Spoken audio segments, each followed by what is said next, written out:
दोस्तों नमस्कार। यहाँ बात करते हैं योग आयुर्वेद स्वास्थ्य के बारे में। किस प्रकार से अपने आहार विहार को ठीक रखा जाए, संतुलित रखा जाए, सुखमय जीवन जिया जाए। मैं डॉक्टर मनमोहन लखेड़ा आज बात करूँगा भारत के महान पवित्र ग्रंथ वेदों के बारे में। ये कितने होते हैं आदि के बारे में। पवित्र ग्रंथ वेदों का परिचय। दोस्तों, हम खुशनसीब है कि हम उस महान देश के नागरिक हैं जिसने विश्व को जीवन जीने की कला सिखाई। हमारे ऋषि मुनियों प्राचीन वैज्ञानिक थे जिन्होंने मानव कल्याण के लिए तप करके ऐसे ऐसे अनेक खोज की जिन्हें आज के वैज्ञानिक अभी तक बहुत सी चीज़ों को हल नहीं कर पाए। अभी भी हमारे प्राचीन पवित्र ग्रंथों में भरा पड़ा है। उन पवित्र ग्रंथों में आज बात कर रहे हैं वेदों के परिचय के बारे में। दोस्तों, ज़्यादातर लोग केवल 4 वेदों को ही जानते हैं, जबकि भारत में पता नहीं कितने पवित्र ग्रंथ वेद थे।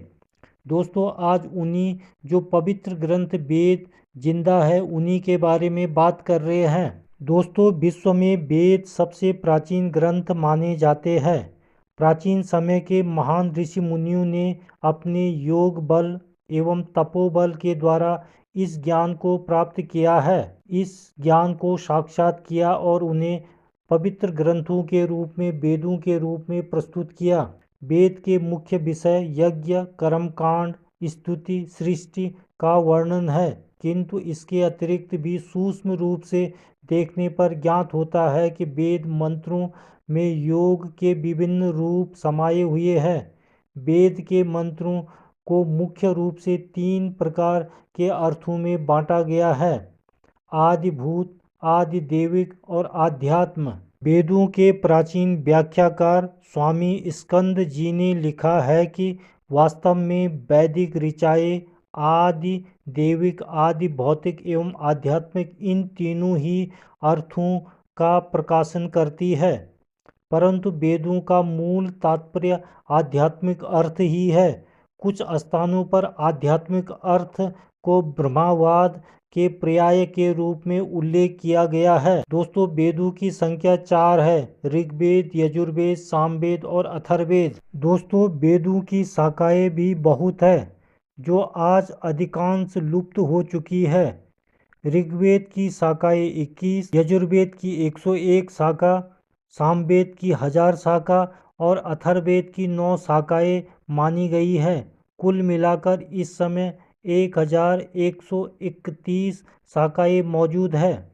दोस्तों, भारतीय संस्कृति में वेद का स्थान अत्यंत ऊंचा है। आज भी वेद समाज में अत्यंत पूजनीय, माननीय और अनुकरणीय है। वैदिक ज्ञान का प्रभाव विश्व भर के मानव समुदाय के बीच आज भी महान है, क्योंकि वेद की संस्कृति सबसे प्राचीन संस्कृति और वेद का ज्ञान सबसे महान ज्ञान है। वेदों की ऋचाओं में योग का वर्णन विभिन्न रूपों में दिखाई देता है।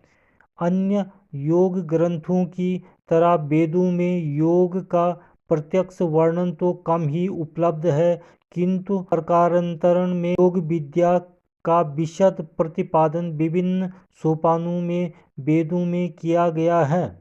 वेदों में मुख्य रूप से योग विद्या को प्राण विद्या, ब्रह्मा विद्या तथा अतिसृष्टि विद्या आदि नाम से निरूपित किया गया है। शास्त्र में कहा गया है, आ भुवत सा राये स पुरध्याय गमद बाजे भिरासनः, अर्थात वह सर्वशक्तिमान, अखंड, आनंद, परिपूर्ण, सत्य, सनातन परमात्मा तत्व हमारी समाधि की स्थिति में दर्शन देने के निमित्त अभिमुख हो और विवेक, ख्याति रूपी धन तथा अतीत, अनागत आदि अनंत वस्तु विषयक होने से बहुविद्या बुद्धि अर्थात हृदम्भरा प्रज्ञा हमें प्राप्त हो, अपितु इस परमात्मा की अनुकंपा से समाधि, विवेक, ख्याति तथा धर्म मेध स्थिति हमें प्राप्त हो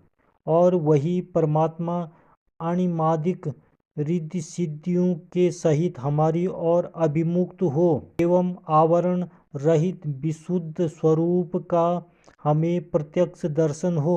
इस मंत्र में ब्रह्मा दर्शन की उत्कृष्टता या अभिलाषा को निशंक व्यक्त की गई है। तो दोस्तों आज के लिए बस इतना ही। देखते रहे लखेड़ा आयुर्वेद को। चैनल को लाइक शेयर और सब्सक्राइब जरूर करिए और लेते रहिए योग आयुर्वेद स्वास्थ्य संबंधी नई नई जानकारियाँ। नमस्कार।